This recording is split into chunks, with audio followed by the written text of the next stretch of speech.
Aloha. Welcome to the Mr.G podcast. This is episode number 11. We're going to be talking about previous NBA basketball champions, but it's okay if you don't like basketball because you will by the end of this broadcast. Or Mr. G, me, I have a way of explaining things, telling stories, and making it interesting for those of you that don't even watch sports. Now, I don't do a script here. This is episode 11 of the Mr. G podcast. The Mr. G podcast is available wherever you get your podcast at, Amazon Podcasts, Apple Podcast, Spotify Podcast, iHeart Music Podcast, and the full episodes of the Mr. G podcast are immediately uploaded on Twitter and YouTube, so you can catch those there. All right, with that being said, today's episode is brought to you by my twin brothers, Smelly Socks.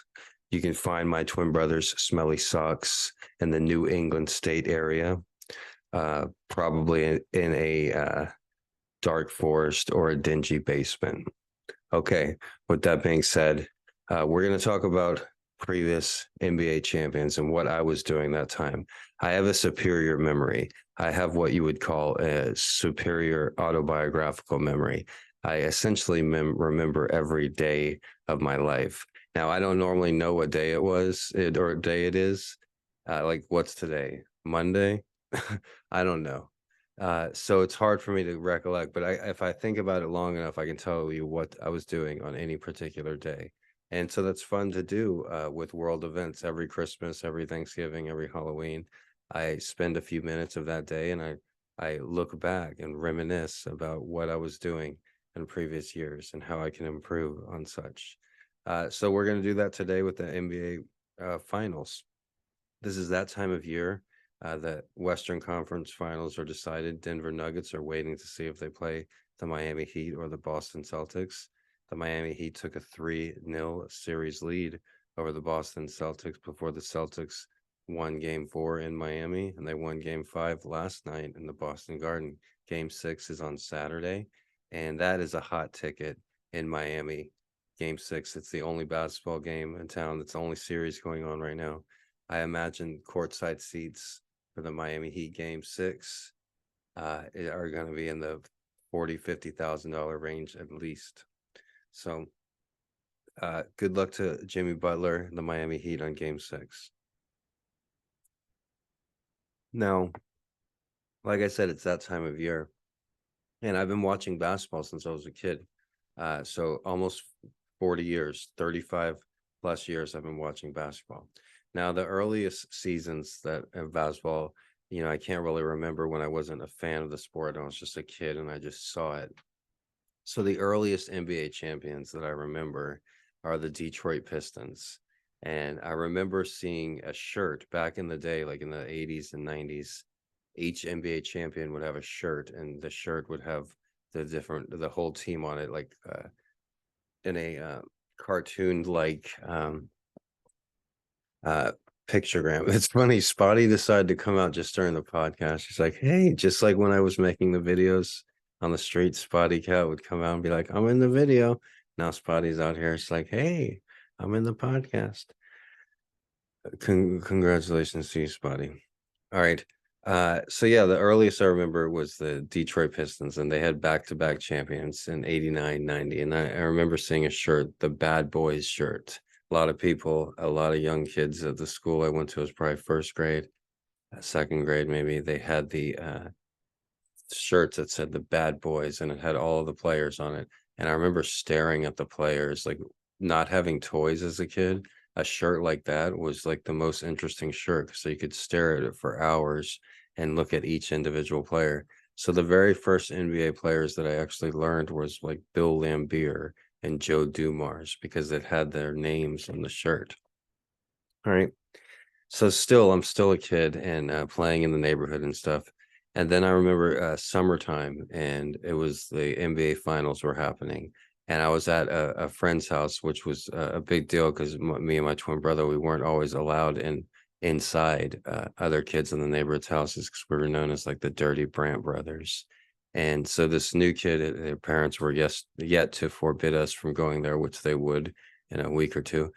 But let us in their house, and we were determining whether to play Nintendo or watch the TV. And on the TV was a basketball game, and the Chicago Bulls and the Los Angeles Lakers in the NBA Finals, Michael Jordan's first championship. And I remember the kid had like Lakers stuff in his room, and then he's like, "Ah, we don't need to watch. Lakers are gonna win. They always win." And then I was just thinking, like, he could be wrong about that. This Michael Jordan player might be pretty good. And that kid ended up being wrong. I never saw him again after that day, I don't think. But he was too embarrassed of his shame. No, we were just kids and we weren't basketball fans. But that goes to show, even back then, the Lakers mentality was like, the Lakers are the best. Lakers are number one. This was before Jordan, before Kobe, and before Shaq, before all of those championships.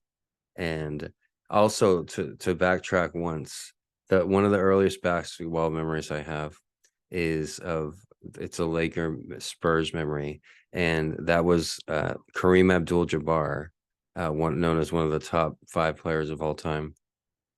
He was doing his farewell season. Like, before the season, he was like, "This is going to be my last season." And so every arena that he went to, they had like a special uh novelty thing where it'd be like, "Oh, it's Kareem's last season. Yay, Kareem. Farewell to Kareem."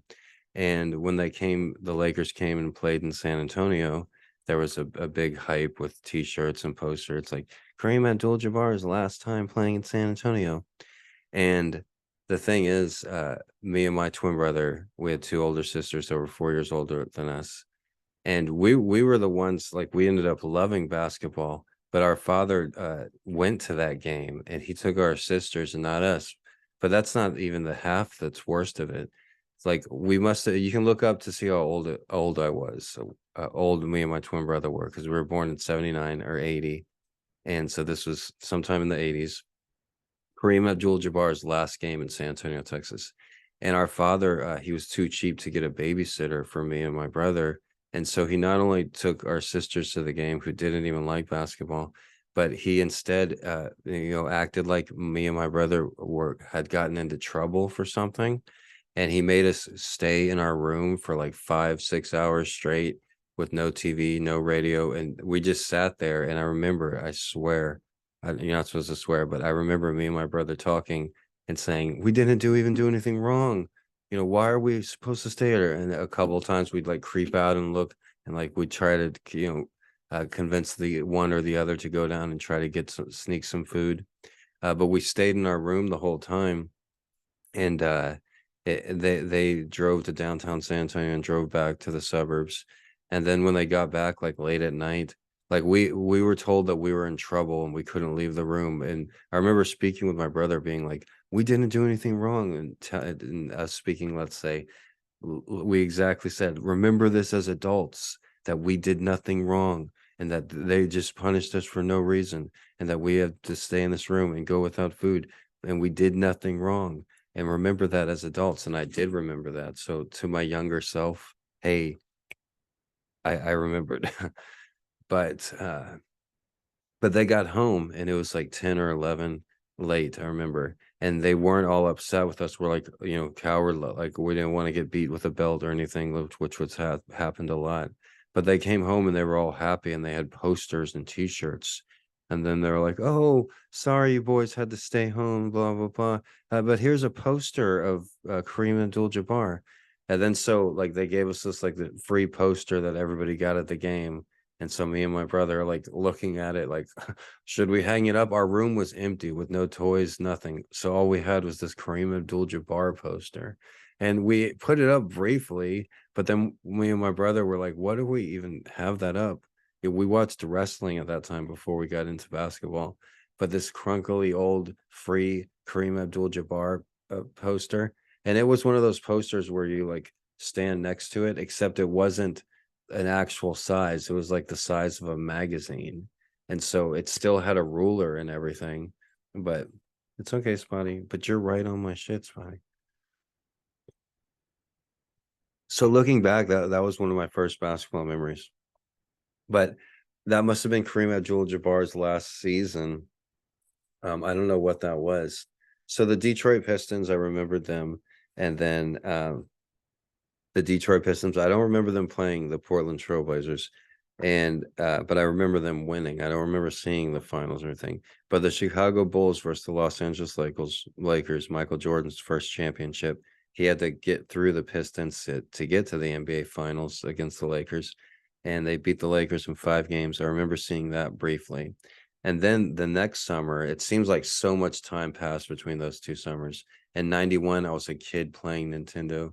And then in 92, I was a different kid playing Nintendo, an older kid. And in 92 was when I hung out, me and my twin brother Michael hung out at the Brooks family house. And the Brooks was a black family that lived in my mom's neighborhood. And me and Michael just thought that was the coolest places that we've ever been, because they would let us sit down at dinner. They would always have good food with each other and watch TV, and everybody would go grocery shopping, and everybody would play games together. And it was just such a community, totally unlike anything me and my brother had ever experienced in our own home. So we loved hanging out at the Brooks houses. And that summer of 92, they joked that we were part of the family. But, it didn't, we ended up drifted apart because we had just such differences in our cultural backgrounds, so to speak.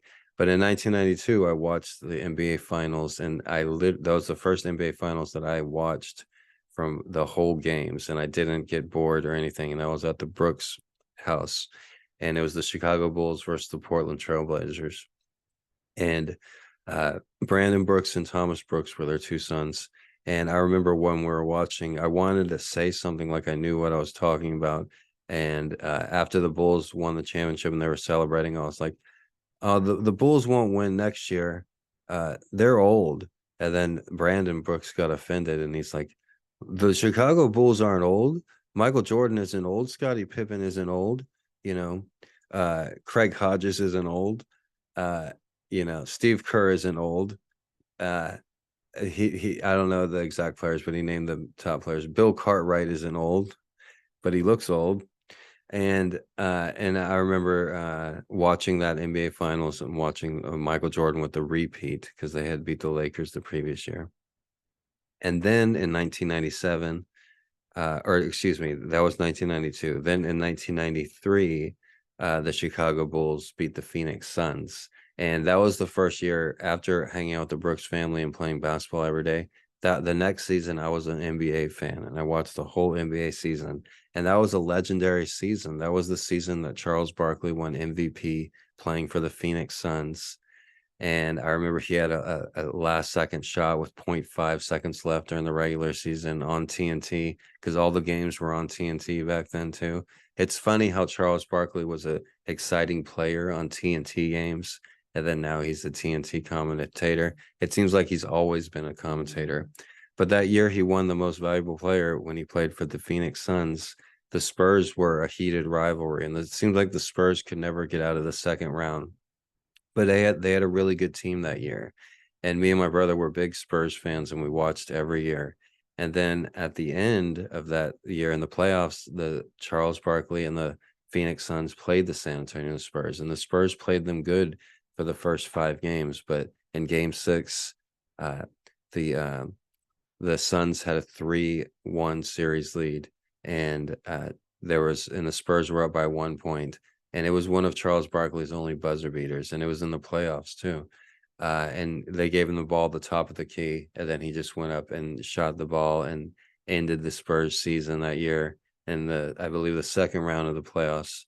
And me and my brother were just so heartbroken. We were about 12 years old, and I remember just shedding tears. And I knew the whole starting lineup for the San Antonio Spurs. It was David Robinson, Terry Cummings, Willie Anderson, Avery Johnson, and Vinny Del Negro. No, they got Vinny Del Negro later, and of course Tim Duncan later. But I don't remember. There's one player that I'm leaving out, but anyways, So that I remember that year that, and the Phoenix made it to the NBA Finals that year when they lost to Michael Jordan and he capped the three-peat. And then during that summer, Michael Jordan surprisingly retired to become a baseball player. That was the year. The next year, the Houston Rockets won against the New York Knicks, and that was their first championship in 1994. The next year, in 1995, David Robinson had one of the best statistical seasons on record, and I think he won the scoring title. He scored 71 points. He almost top rebounds in the league, top blocks in the league, top steals in the league, and he won the most valuable player award. But Akeem Olajuwon took that personally in 1995, and they had a legendary Western Conference Finals, Akeem Olajuwon versus David Robinson, where the Spurs had home court advantage, but they lost the first two games at home.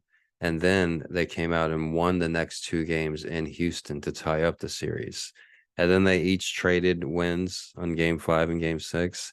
And then game 7, Akeem Olajuwon just put on a show against David Robinson. And you can look up the highlights, and he made David Robinson his bitch, basically. He took David Robinson behind the shed and made him his bitch. And with all these like moves that, people are still imitating today.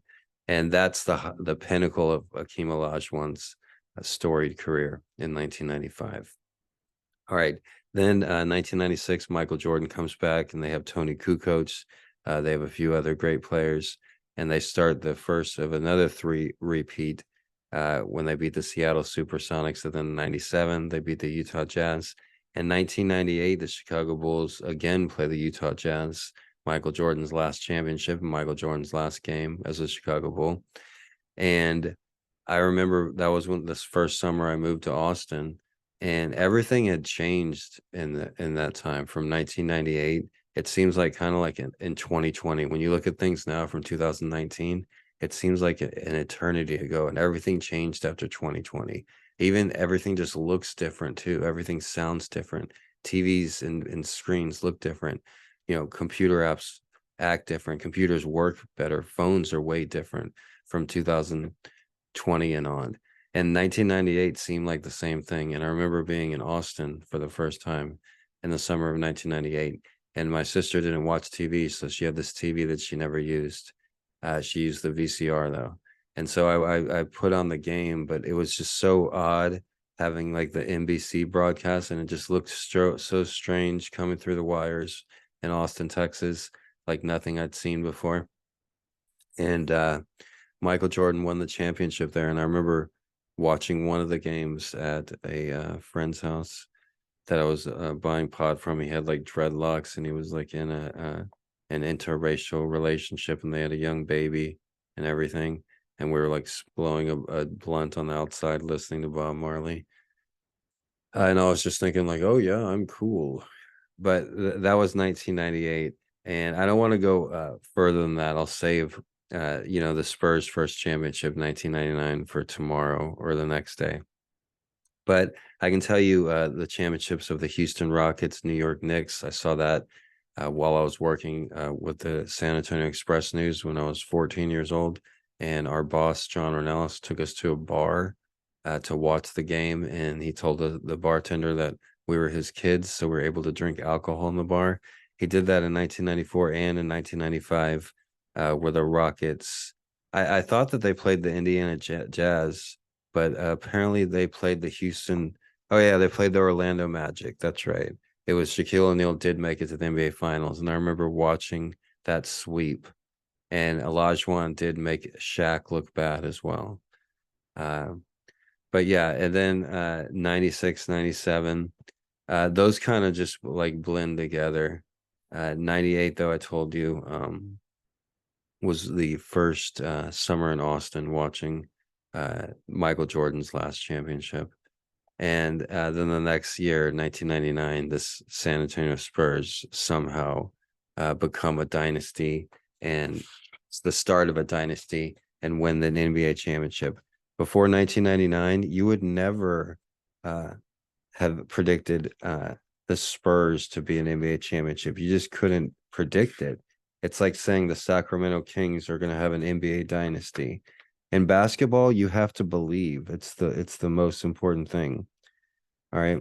So as far as teams winning championships, back the Spurs are one of the top teams of winning championships. They've been to the finals 6 times. They've won 5 of them, right? All right, so they basically have the best winning percentage of any NBA Finals team. Now, the team with the most championships are tied. It's a tie between the Lakers and the Celtics. Each of them have 17 championships. But the Lakers have been to 32 finals, as the Celtics have only been to 22. So the Celtics are 17-5 in the NBA Finals, and the Lakers are 17-15 in the NBA Finals. So usually if the Celtics go, they win it. All right, number 3, you wouldn't believe it, is Golden State Warriors with 7. And how many of those came recently? How many championships does Steph have? 3, 4, 4 or 5 now. They won last year. So, most of those came within the last few years in 2015, 17, 18, and 22. So 4 of the 7 came within the last few years. So basically in basketball, even though they've had championship, the NBA since the 1940s, the same teams since then always win the NBA championship. The Lakers, the Celtics, until recently. And then the next on the list is the Chicago Bulls with 6 championships, all of them from Michael Jordan. Before Michael Jordan, the Chicago Bulls were the Atlanta Hawks or the Sacramento Kings or the Orlando Magic. They had never won a championships. And that shows how you really, in basketball, you need a single player or a single event or something just to change the culture, as this put. All right, next on the list, San Antonio Spurs, 5 championships, 6 appearances, and only 1 loss, an 83% winning percentage. And like I said, before 1999, the Spurs weren't known as a championship team. They were known as, a Sacramento Kings team, an LA Clippers team. They were about as LA Clippers. Like they'd won a few playoff series, maybe made it to the conference finals once or twice, but never a championship. Next up, the Philadelphia 76ers. They won championships in 1950s, the 60s, and the 80s in 3 different decades for 3 championships, spread way far apart. Next up, Detroit Pistons. They have the back-to-back championships, 89 and 90, what we talked about. And then the recent championship in 2004 when they upset a stacked Laker team, and they did it without a superstar. They did it with teamwork. They did it with great coaching, and they did it because I was cheering for them as well. So next up, Miami Heat. They won 3 championships. In 2006, Dwayne Wade and Shaquille O'Neal pulled a championship out of their ass. Before 2006, the Miami Heat, the same thing. They were the Orlando Magic. They were the Atlanta Hawks. They were the Utah Jazz. They'd make it to the conference finals, but they'd never win a championship. Now they have championship culture. If they didn't win those championships before, those shots this year by Jimmy Butler don't go in. Because in basketball, it's mental. You have to believe in basketball, unlike any other sport, maybe soccer. All right. So now every other team has only 1 or 2 championships. So the Miami Heat, the Detroit Pistons, the 76ers, the Spurs, the Lakers, the Celtics, and the Warriors. Those are the only teams with more than 2 championships. And they've been playing NBA basketball for decades, almost 100 years. It's unbelievable how the same teams always win. But like I said, again, it's the power of the mind. It's the placebo effect. People have cured cancer with a sugar pill just because they thought it was some magical pill that was going to cure their cancer. The same thing can be said in basketball. The same teams win every year. You will never expect the Sacramento Kings to play the Atlanta Hawks in the NBA Finals. Even the Denver Nuggets, it's taken them decades to get to the point where they're just respectable enough to make it to the NBA Finals. They had to have a game-changing, culture-changing player that's unlike anything anybody has seen before. Same with the Orlando Magic with Shaquille O'Neal. All right, and other than that, a lot of teams have never won championships. The Phoenix Suns, the Utah Jazz, the Brooklyn Nets, the Orlando Magic, the Chicago Stags, the Washington Capitals, the Indiana Pacers, the Denver Nuggets, the Charlotte Hornets, the Los Angeles Clippers, the Memphis Grizzlies, the Minnesota Timberwolves, and the New Orleans Pelicans. A lot of them, have been around for years and years, since the 50s too, and they still have never won championships. They still, cannot get that mindset. You look at the city of Atlanta, it's one of the largest cities in the United States. And in baseball, they had a lot of success with the Atlanta Braves. They put the same kind of money into the Atlanta Hawks as they do with the Atlanta Braves. But in basketball, it's different, because in basketball, you just have to believe. Like the Houston Rockets, they have 2 championships, 94 and 95. Those 2 years I talked about in the Cumulage one. But when you think of Houston Rockets, you think winner, you think playoffs. But really, they only have 2 championships, but those 2 championships last for decades. All right. The Cleveland Cavaliers, they have 1 championship. All right. But they just seem like above a lot of the other teams just because they have that 1 championship. But in all those years with LeBron James, out of all those finals appearances, they only have 1 championship. The Milwaukee Bucks, they won the championship in 1971, and then they won it 40 years later in 2021. So that's how rare an NBA championship is. The Milwaukee Bucks culture, you just thought of them as a joke for so many years. They would barely make the playoffs, and if they did, they were the 7 or 8 seed. I remember they had a few good years with Ray Allen and Vin Baker. But they were always pretty much a joke, and they needed a game-changing player. They needed a player who you couldn't even pronounce his name, and his nickname is the Greek Freak. Any player named the Greek Freak, that's a game-changing player. And that 2013 NBA draft, I watched the whole draft because I don't know why. It was boring as fuck. But there were some non-basketball people that I also forced to watch it, and they asked me who I thought the best player was. And I said the best player was Giannis, and I said his nickname is the Greek Freak. And that's the player that I chose to profile and talk about to the other non-basketball players, because I felt he was the best representation. Like, hey, trying to get somebody to like basketball. Look at this guy. His name's Giannis. He's pretty cool. So, but yeah. So in basketball, you really have to believe. Like, you have to believe that in not only your city is a winner, you have to believe that your team is a winner, and you have to believe that that ball is going to go in the shot. That ball is going to go in the basket. Now, I've been blessed as a Spurs fan. The Spurs are my only team. I started watching them in 1989, and they've been a dynasty. They've had the highest winning percentage in sports.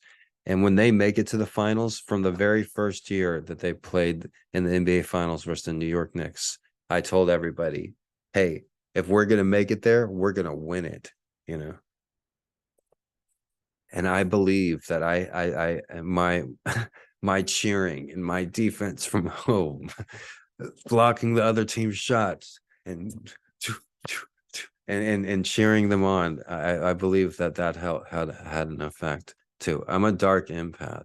And I say it jokingly, but it is 100% true. And that did have a serious effect. And it's not a coincidence that the Spurs have the highest winning percentage in sports, and that they're my team, and that's where I'm from, because I'm a very, very fucking special individual.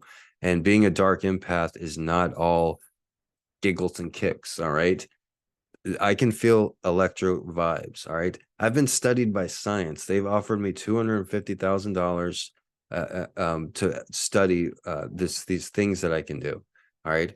And I can feel people's energy. So this apartment's a great example. I'm in my apartment with my windows and doors shut, but your electromagnetic field is like 6 feet.